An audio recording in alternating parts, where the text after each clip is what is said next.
வெளியில ஸ்டூடெண்ட்ஸ் அடிபட்டப்போ ஒரு தாயா எனக்கு அதை பார்க்கும்போது ரொம்ப கஷ்டமா இருந்தது. ஏன்னா எனக்கு ஒரு குழந்தை இருக்கா, அவளும் ப்ராட்டஸ்ட் பண்றா, அவளும் சில விஷயத்துக்காக போராடுவா. அப்ப அவளுடைய சேஃப்டி என்ன அப்படின்ற மாதிரி எனக்கு உள் மனசுல வயதெல்லாம் கலக்குச்சு.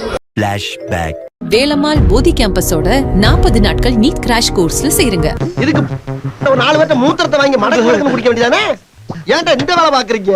சார், விளாத்திக்குளம் எம்எல்ஏ திரு மார்க்கண்டேயன் அவர்கள் முதலமைச்சர் சட்டமன்றத்துக்கு வந்தால் எலும்பு உடைப்பேன்னு பேசுகிறாரு. அதுக்காக கைது செய்யப்பட்டிருக்காரு. ஆனால் இதுக்கு முன்னாடி பார்த்தீங்கன்னா முதலமைச்சர் மு.க. ஸ்டாலினை முட்டாள் முதல்வர்லாம் சொன்னாங்க. அப்பயே நாங்கள் கைது பண்ணல, இவ்வளோ நாங்கள் ஸ்ட்ரிக்டாக இல்லையே அப்படின்னு சொல்லிட்டு திருமதி கீதா ஜீவன் சொல்கிறாங்க. உண்மை பேசுறதுக்கு எப்படிமா கைது பண்ண முடியும்? இல்லை சார், வழக்கே வராது.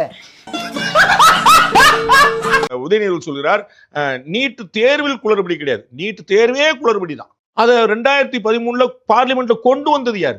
சண்டாளன் கருணாநிதி. நீ நல்லா இருக்க மாட்டடா, நல்லாவே இருக்க மாட்டடா, நாசமா போனவன். அண்ணன் உதயநிதி அவர்களுக்கு தெரிஞ்சிருக்கும் கட்டாயமா. அவருடைய கட்சியை சேர்ந்த அமைச்சர் காந்தி செல்வன் அதை கொண்டு வர்றார். அடிக்கிற அடியில பொணநாத்தம் வர அளவுக்கு அடிக்கணும். யார் இவனை தானே? ஒன்ன தாண்டா பெலோ அட்ரா அடிக்கிற அடியில பின்னினோம். அப்ப நீங்க தான் கொண்டு வந்தீங்க. காட்சிப்படுத்தக்கூடாத பட்டியல்ல விலங்குகளை சேர்க்கிறேங்கிற பேர்ல எரும மாடையும் காளை மாடையும் கொண்டு வந்து சேர்த்தது யார்? ஓ, இவன் தானா? ஜல்லிக்கட்டு தடை அங்க அப்ப அதற்கு தடைக்கு காரணமாக இருந்தது நீங்கள் கூட்டல் இருந்து பண்ணவங்க ஆட்சியில் இருக்கும்போது நடந்த விஷயம். ஓ, எல்லாமே இவர் தானா? தட்டி புளிங்கடா இவனை. இன்னைக்கு திடீர்னு ஐயோ ஜல்லிக்கட்டுக்கு நாங்கள் தான் போராடுவோம். இன்னைக்கு நீட்டுக்கு எல்லாரும் முன்னாடி நிற்பாங்க, நாங்க முன்னாடி வாழந்து நிற்போம். பஸ் நீங்க எதுக்கு வாழந்த வேண்டிய அவசியமே இல்லை. நீங்க முன்னாடி அது வேண்டாம் சொல்லி பிரச்சனை வந்திருக்காதே. பச்சோந்தி வெக்கப்படும், பச்சோந்தி அவர்களை பார்த்தா வெக்கப்படும். என்னடா நம்மளை விட வேகமா கலர் மாறுறாங்களே. உதயநிதி விஜயை குறிவிக்கிறாரா, எடப்பாடி பழனிசாமி அவர்கள் குறிக்கிறார். இது பாலிடிக்ஸ். அது இருக்கட்டும். முக்கியமான கவலை யாருக்கு பொறுப்பு இருக்கிறது, யார் பொறுப்பேற்க வேண்டும். I don't care. நான் மட்டுமல்ல, நீங்கள் ஒவ்வொருவரும் ஐ டோன்ட் கேர் என்று சொல்லி நகர வேண்டும். மூஞ்சில 10 பேர் காரி துப்புங்கடா.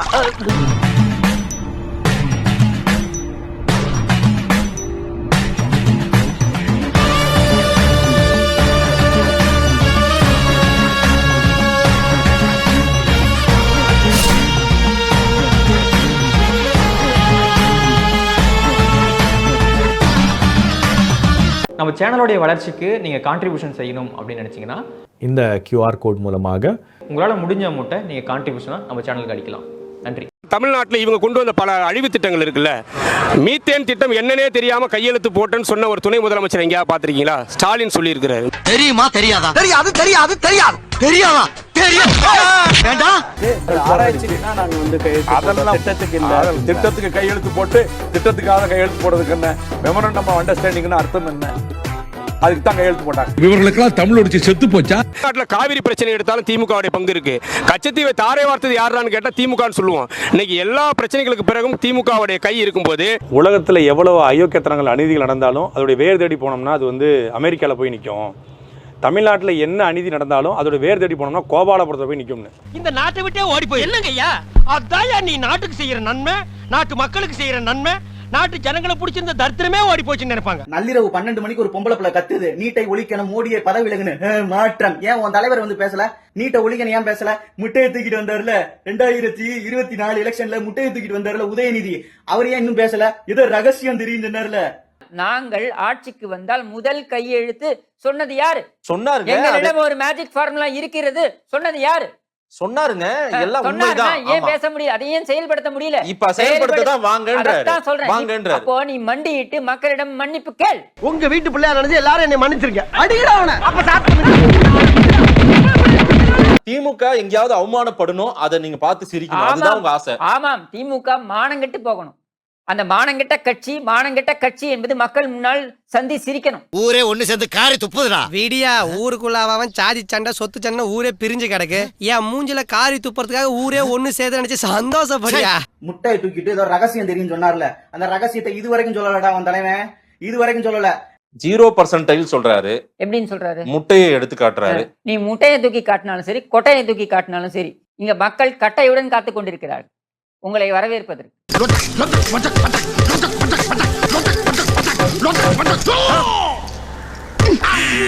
இப்படிப்பட்ட கட்சியில நீ எல்லாம் இருந்துட்டு மாற்றத்தை பத்தி பேசுறீங்களா? மாற்றம் போடா தம்பி போ, நீ திரும்பி செம்பரம்பாக்கம் செனத்தவளையா இருந்துட்டு செம்பரம்பாக்கம் ஏரிக்குள்ளே போயிரு. தயவு செய்து வெளியில எல்லாம் வராத.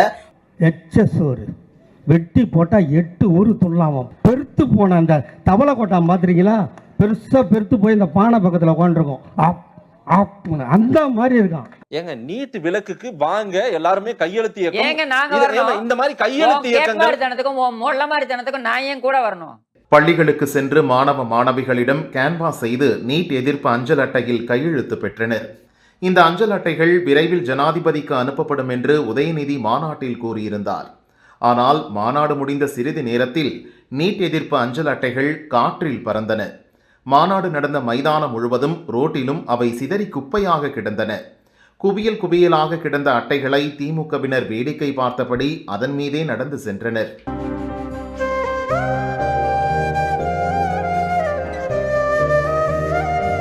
நமக்கு வந்து இந்த இதுக்கிடையில இதுக்கெல்லாம் அழுகாம வந்து இவங்க கிரிக்கெட்டை சாரி இப்ப ஜனநாயகன் பார்த்துட்டு அழுகுறாங்க போது நமக்கு நிறைய அழுகைகள் அப்படியே பிளாஷ்பேக்ல வந்து அன்புல் மகேஷ் வந்து நிக்கிறாரு.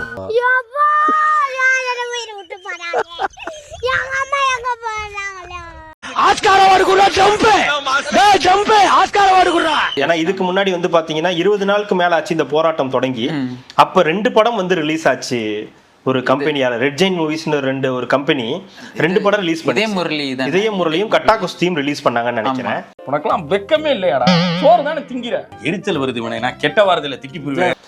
அப்பெல்லாம் யாருக்கும் எந்த பஞ்சாயத்தும் இல்ல. இதுக்கு மேல கிறிஸ்டோபர் நாள் இந்த ஒடிசிலாம் ரிலீஸ் ஆச்சு. அதுலயும் அவனுக்கு எந்த பிரச்சனையும் இல்ல.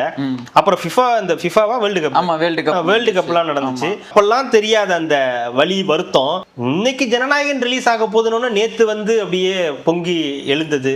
இதுக்கெல்லாம் பேர் என்ன தெரியுமா? முழுக்க முழுக்க நீட்டை பற்றி மட்டும் பேச வேண்டிய இடத்துல முழுக்க முழுக்க ஜனநாயகனையும் விஜயை பத்தி மட்டுமே பேசின நபர்களா இருக்கட்டும். ஜனநாயகம் படம் வரக்கூடாதுன்னு சில பேர் இங்க பேசிக்கிட்டு இருக்காங்க. அதை பத்தியும் கேட்டேன். அதை பத்தி கேட்கும் போதுதான் கேட்டுட்டு முடிக்கிற 3 பேர் குடு குடு குடுன்னு வந்து நான் ஜனநாயகன் டிவிகேக்கு சப்போர்ட் பண்றேன்னு சொல்லவும் இல்லை. ஆனா அவங்க வந்து ஆப்போசிட்டா தான் பேசுனாங்க. Guys, really what the hell is going on in Chennai? First time ஒரு protest வந்து என்ன அளவுக்கு பண்றாங்கன்னு கூட தெரியாம ஒரு நாலேஜ் டேஷே இல்லாம protest பண்ணிருக்காங்க. ஜஸ்ட் விஜயோட ஹேட்டர்ஸ் மட்டும் ஒரு கூட்டத்துல கலந்து 200 ஊபிகள் மட்டும் கலந்துட்டு ஒரு protest பண்ணிருக்காங்க. இதுக்கு வந்து அவங்க பேர் என்ன சொல்றாங்கன்னா, நாங்க சிஜேபிக்கு ஆதரவா, ஸ்டூடண்ட்ஸ்க்கு ஆதரவா, நீட் ஃபேரோ இல்ல நீட் பேனோ எதுக்கு தான் நாங்க பண்றோம்னு சொல்லிட்டு போற எல்லாருமே ஒருத்தர் மைக் எடுக்கிற எல்லாருமே விஜய் ஃபர்ஸ்ட் ட்ரிகர் பண்ணிட்டு தான் விஜய் பத்தி ஏதாவது சொல்லிட்டு தான் வந்துட்டு பேசவே ஆரம்பிக்கிறாங்க. அப்புறம் நாம் தமிழர் கட்சியை சேர்ந்தவங்க இங்க அது நடக்குது இங்க இது நடக்குது அப்படின்னு வந்து பேசும்போது ஈழத்துல அங்க நடந்துகிட்டு இருக்கும்போது யார் என்ன பண்ணிட்டு இருந்தான்றத எல்லாரும் வந்து போட்டு உண்மையை உடைச்சிட்டாங்கல்ல. என்ன அந்த விஜய் பேசுற ஞாபகம் இருக்குங்களா? டேய் பொட்டா பேர சீமா ஒத்துக்குண்டு போட்டாங்க லட்சக்கணக்கில் செத்துக்கிட்டு இருக்கிற போது ஏன் கூட தான்டா மதுரையில படுத்து கிடந்த கேட்டுச்சா? அதுக்கு பதில் சொல்ற துப்பு உனக்கு உண்டா?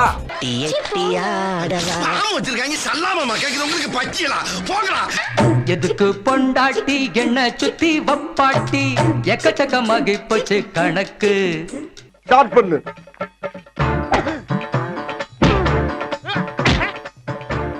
இங்கிட்டு வா. அப்படியா படைக்கலடி படைக்கல மண்டையில மட்டும் அடிச்சிடாத, குலக்கேசல் உள்ள போயிருவேன்.